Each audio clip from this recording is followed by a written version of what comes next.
Assalamualaikum रहमतुल्लाहि व बरकातुहू। My name is doctor Zainab Aroob and I am physiotherapist. आज जो मेरा आपके साथ लेक्चर है वो है सूरतुल कहफ की आयत नंबर 92 से लेकर आयत नंबर 99 तक। आज का लेक्चर बहुत ही ज़्यादा खूबसूरत है, बल्कि मैं इस लेक्चर को है तो बहुत खूबसूरत है, अल्लाह की आयात हैं, लेकिन इनमें हमें अल्लाह ताला एक फसाद, आने वाले फसाद के बारे में खबरदार कर रहे हैं और हमें आने वाले एक ऐसी कौम यजूज मजूज जो हमें तबाह बर्बाद कर देगी और कितनी ख़तरनाक है। इसका वाक़या सुन के शायद मेरी तरह आपके भी चेहरे सुर्ख हो जाएं और कानों से धुआं निकल आए, जो अल्लाह माफ़ करे। ये इतना बड़ा फसाद क्रिएट करने वाले हैं और इनके बारे में हम अहादीस की रूह से पढ़ेंगे। तो स्टार्ट करते हैं। नहमदुहु व नसल्ली अला रसूलिहिल करीम, अम्मा बाद, फ़अऊज़ु बिल्लाहि मिनश शैतानिर रजीम, बिस्मिल्लाहिर रहमानिर रहीम। रब्बि शरह ली सदरी व यस्सिर ली अमरी वहलुल उक़दतम मिन लिसानी यफ़क़हू क़ौली रब्बि ज़िदनी इल्मा। बिस्मिल्लाहिर रहमानिर रहीम। सबसे पहले हम शुरू करते हैं आयत नंबर 92 से।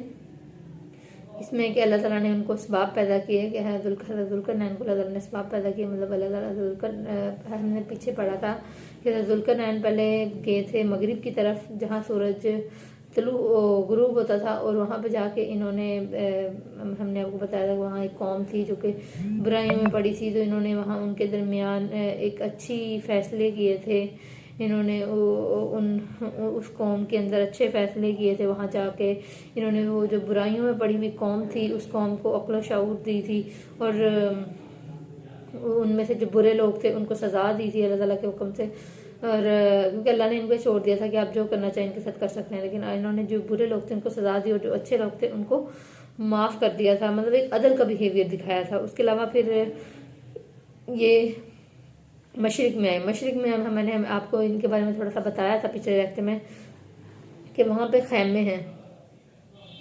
मशरिक में एक क्या नाम है, मशरिक में कुछ खैमे हैं, सॉरी खैमे नहीं है, आई एम सॉरी। तो हमने पिछले लेक्चर में पढ़ा था कि मशरिक में ये कुछ लोग ऐसे हैं जो कि खैमे दीवारें इन तक बनाने का इल्म नहीं रखते और ये सूरज की रोशनियों में तपते रहते थे और ये इस तरह के थे।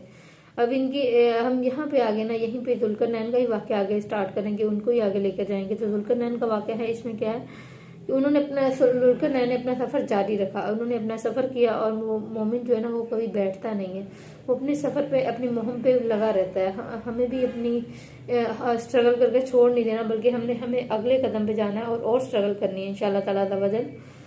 तो ज़ुल्करनैन जो थे वो एक ऐसे इलाके में गए और वहाँ के लोगों ने क्या नाम है, ज़ुल्करनैन जो कि एक सिकंदर आज़म था, उससे कहा कि हमें यजूज मजूज की कौम से बचा लें, ये हम पे आके जुल्म करते हैं, हमें मारते हैं, हम आपको खराज देंगे अगर आप एक ऐसी दीवार बना लें जो कि यजूज और मजूज और हमारे दरमियान होगी और हम इनसे बच जाएं। तो एक आदिल बादशाह और एक अच्छे जो इक़्तिदार पे, एक अच्छा आदमी जब इक़्तिदार पे आता है वो कभी भी जुल्म नहीं करता, अपनी कौम से खराज नहीं लेता, अपनी कौम से पैसे नहीं खींचने पे लगता, बल्कि अपनी कौम का ख्याल करता है। तो हुआ गया, उनकी कौम ने, उन्होंने कहा, अपनी कौम से कहा कि मुझे खराज नहीं चाहिए, बस अब मुझे कुछ लोग चाहिए, कुछ ऐसे लोग जो कि मेरी मदद करेंगे। मुझे नफरी चाहिए जो कि मेरे साथ काम कराएंगे, उसके अलावा मुझे सामान कुछ चाहिए।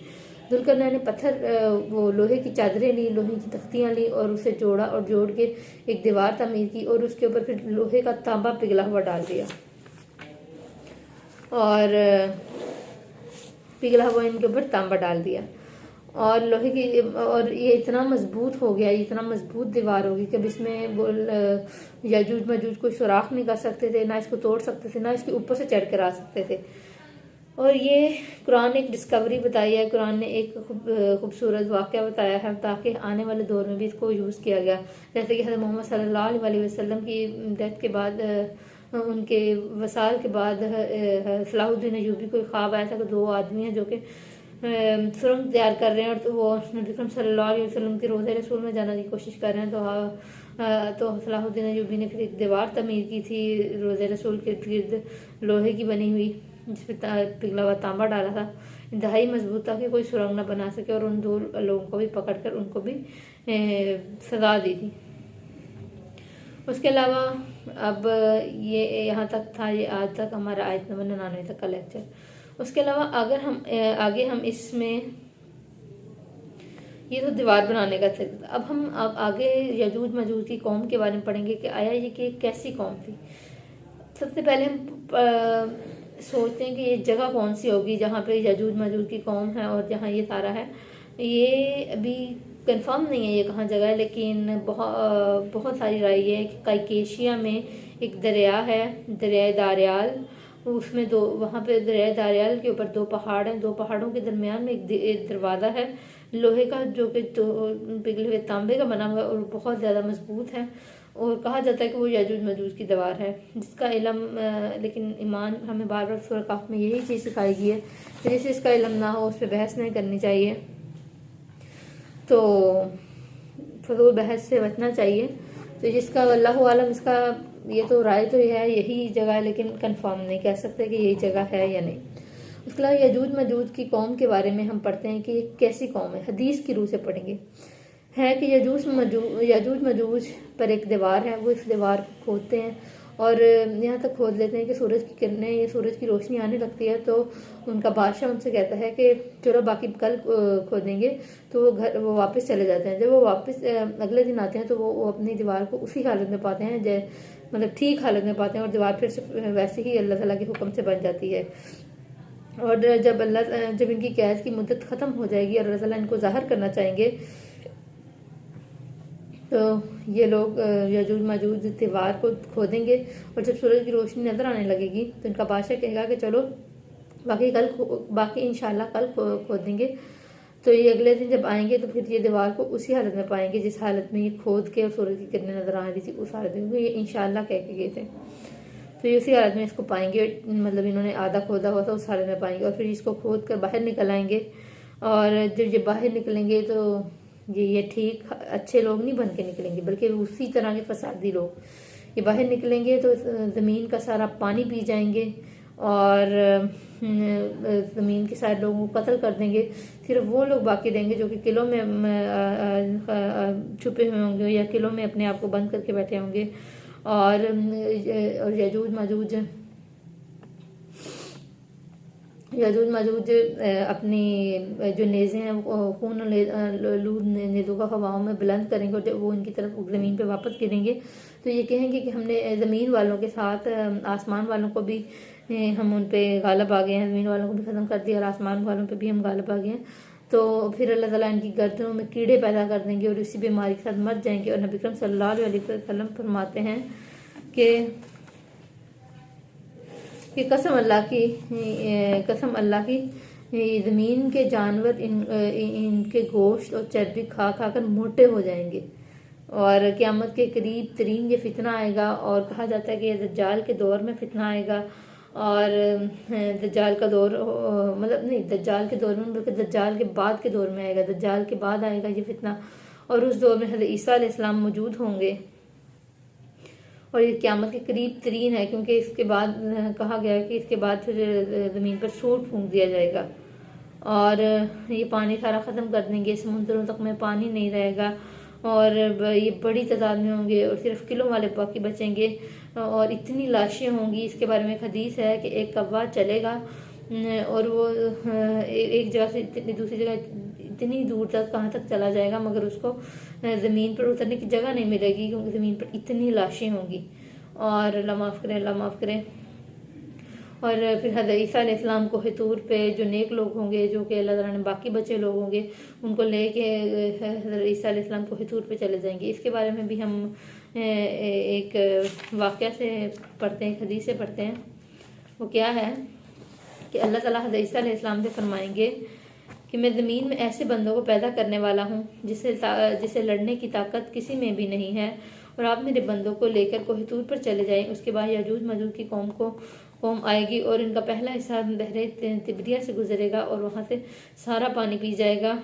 और इतना कि वहाँ से जब उनका आखिरी हिस्सा गुजरेगा तो वो कहेगा कि क्या यहाँ पे पानी था भी या नहीं। उसके बाद ये एक पहाड़ के पास पहुँचेंगे जिसके ऊपर कसरत से दरख्त होंगे, और उस पहाड़ पे ये लोग अपने नेज़े फेंकेंगे और इनके नेज़े खूनलूद होकर वापस आएंगे। तो ये कहेंगे कि हमने ये समझेंगे कि इन्होंने आसमान वालों को भी कत्ल कर दिया। और उस दौर में हज़रत ईसा और वो जो उनके साथी जो कोहितूर पे गए होंगे उनका खाना ख़त्म हो जाएगा और फिर इतनी महंगाई हो जाएगी, वो दो खाना ख़त्म हो गया, वो कहाँ जाए। तो बैल के जो सर है वो भी 100 दिनार का मिलेगा। और हज़रत ज़ैनब अलैहिस्सलाम रज़ियल्लाहु अन्हा फरमाती हैं, एक दफ़ा नबी अकरम सल्लल्लाहु अलैहि वसल्लम सोकर उठे तो उनका चेहरा सुर्ख था, और उन्होंने कहा कि ऐसे अरब वालों पे कि पर अल्लाह की हलाकत हो जिन्होंने जिन पर जो ऐसे फसाद का दौर देखेंगे। तो जिन फितने का मतलब फितने का वक्त आएगा, फितने के करीब वो आएंगे। तो हज़रत ज़ैनब रज़ियल्लाहु अन्हा ने फरमाया क्या वो नेक लोग होंगे? तो उन्होंने कहा कि नहीं, उस वक्त बुराई आम हो जाएगी। और आप देखिए कि आज के दौर में बुराई कितनी आम हो गई है। आज के दौर में हमारे माशरे में बुराई किस हद तक फैल चुकी है। क्या हमारा माशरा वैसा रह चुका है? हमारे माशरे में गंदगी, बेहयाई, फहाशी ऐसे फैली है। हमारे एक्ट्रेस, हमारे आइडियल एक्ट्रेस बने हुए हैं, और हमारे एक्ट्रेस सब के सब वल्गैरिटी पे। पता नहीं कब इनको अकलें आएंगी, और इनकी अकलों के इंतज़ार में हम अपनी ज़िंदगी नहीं बर्बाद कर सकते। हमें इनको अकल देने की कोशिश करनी है, और ख़ुद भी संवरना है, अपनी औलाद को संवारना है, अपनी अपनी अपनी औलाद को नेक तरबियत करनी है, ताकि वो आगे जाके एक नेक माशरा बना सकें। ताकि अल्लाह से हमें बहुत दुआ करनी चाहिए कि अल्लाह हमारी आने वाली नस्ल को उन लोगों में बनाएगा जो कि हज़रत ईसा अलैहिस्सलाम के साथ ऊपर कोह तूर पे जाएंगे।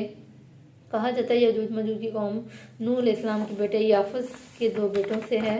और नबी करीम सल्लल्लाहु अलैहि वसल्लम ने एक खुतबे में फरमाया कि तुम कहते हो कि दुश्मन नहीं है, हालांकि तुम दुश्मन से लड़ते रहोगे, और यहाँ तक कि यजूज मजूज निकल आएंगे, और वो चौड़े चेहरों वाले, छोटी आंखों वाले, सुर्ख क्या नाम है, सुर्खी माइल स्याह बालों वाले होंगे, और वो हर चोटी से दौड़ते हुए आएंगे। इनके चमड़े भरी इनके चेहरे होंगे। और एक जगह हदीस में है कि यजूज मजूज आदम की औलाद में से हैं। अगर आबादियों में बेच दिए जाते तो ये फसाद करते, और तो अल्लाह ने इनको कैद कर लिया है। और क़यामत के करीब तरीन ये लोग आएंगे। और फिर हम कोह तूर पे हज़रत ईसा अलैहिस्सलाम की कौम होगी, और हज़रत ईसा अलैहिस्सलाम अपनी कौम से हज़रत ईसा अलैहिस्सलाम अपनी कौम से जब वो मतलब उनके साथ जो कुछ कौम या कुछ लोग होंगे वो वहाँ पे होंगे, और खाना भी ख़त्म हो चुका होगा, और ज़मीन पे इतनी लाशें होंगी कि ज़मीन पे एक बदबू फैली हुई होगी। तो वो हज़रत ईसा अलैहिस्सलाम अल्लाह ताला से दुआ करेंगे, तो फिर वो अल्लाह ताला बारिश करेंगे, और ज़मीन से सब लाशें वो बहा के ले जाएगी बारिश, और वहाँ से ज़मीन वापस साफ़ सुथरी हो जाएगी पहले की तरह। फिर हज़रत ईसा अलैहिस्सलाम अपने लोगों को लेकर ज़मीन पे उतर जाएंगे। और ये क़यामत के करीब तरीन का वाक़या है। उसके बाद सूर फूंक दिया जाएगा, और जब क़यामत आने वाले होगी तब इस तरह नहीं होगा कि एक मिसाल है क़यामत की निशानी है, और फिर सालों बाद क़यामत की निशानी नहीं। जब क़यामत आने वाली होगी तो इस तरह क्या नाम है, जैसे मोतियों का हार टूटता है, उससे मोती नीचे गिरते हैं, इस तरह वन बाय वन एक के बाद एक निशानी नज़र आ रही होगी। तो अल्लाह ताला हमें ऐसे फितरों से महफूज रखे, हमारी नस्लों को उन लोगों में शामिल करे जो कोह तूर में हज़रत ईसा के साथ हों, हज़रत ईसा रज़ियल्लाहु अन्हु के साथ हों। हमें अपनी औलाद की अच्छी तरबियत करने की तौफीक दें। अल्लाह ताला उनको हदायत दें आने वाली औलाद को। और जो लोग हैं, वो जो बच्चे हैं आज के दौर के, आज की नस्लें हैं, अल्लाह ताला उनको भी हदायत दे, और बुराइयों से, गंदे माशरे से बचाए, और अल्लाह ताला हमारी भी हिफाजत करे, हमें इन बुराइयों के, इन फितनों से बचाए जो कि आजकल फैल रहे हैं। आमीन। जज़ाकल्लाह।